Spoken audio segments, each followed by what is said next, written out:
Hi, Jeff Fields, West USA Realty coming here to you. Hope everyone's doing great.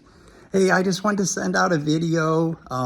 As many of you have heard, some haven't heard, there's some huge changes coming about in the real estate industry, not just here in Arizona, but nationwide.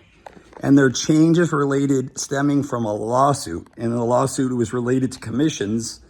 And, long story short, sellers feeling their realtor didn't tell them that they could negotiate commissions, and automatically it's 6%, which isn't the case.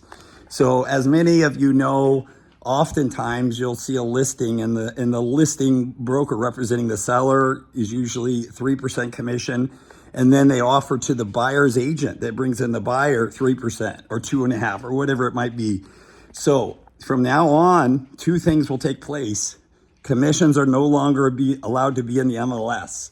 So a selling realtor can't put in the MLS, hey, buyers, realtors, the seller is paying 2% for your commission. That can't be in the MLS anywhere. Second change is, as a buyer, you need a signed agreement with your realtor of choice to view properties. So sign what's called a buyer broker agreement that says, hey, for your services, we negotiate whatever percentage, say 2.5%. I'll represent you as a buyer. When and if you close on a transaction, my company will be do 2.5% at closing. So here's the change. So not necessarily will a seller pay that whole 2.5%. So we can call and ask on a house that, say we send out houses and you see one that you like, I can ask the selling realtor, what are they offering? And if they're offering less than that, we can try to negotiate the difference. If we can't, the buyers would, of course, be due the difference. So long story short, the buyer broker agreement says you, the buyer, would be paying X% commission.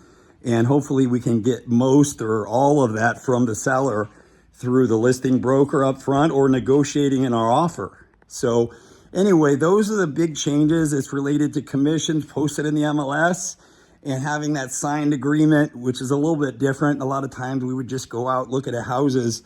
We have to have some kind of signed agreement saying, if you buy this house I show you, the commission will be in place. And of course, if we can't negotiate the commission, you don't accept the offer, or the offer won't go through if you're not comfortable with that. So we'll always try to negotiate the best we can for you, but we'll have to have that conversation up front. That's the real layman short-term view of the changes coming about. There's actually 18 new or revised forms related to this here in Arizona, just to give you an idea how this change is affecting everything. And those forms come out August 1st, but starting August 17th, this is into effect. Boom, the changes will take place, and we'll, as a buyer, you'll need to have a signed agreement with your realtor to view homes, unless you go directly to an open house, something like that. Anyway, call me with questions. I'll clarify the best I can for you. I can send you the link that explains it further, but this is a real basic summary of the changes. I hope that helps a little bit and takes away some fear. Always will do our best as a buyer's realtor. I do my best to negotiate for you as much as we can, kind of like we do with closing costs often, negotiating seller to pay it. We'll try to negotiate seller to pay the buyer my fee. So that's the key, good negotiation and communication. Hopefully that helps a little bit, and you can call me anytime. Jeff Fields, West USA Realty, 602-526-3835. I'm here for you anywhere in the greater Phoenix area, and love to work with you. Have a wonderful day. Thank you.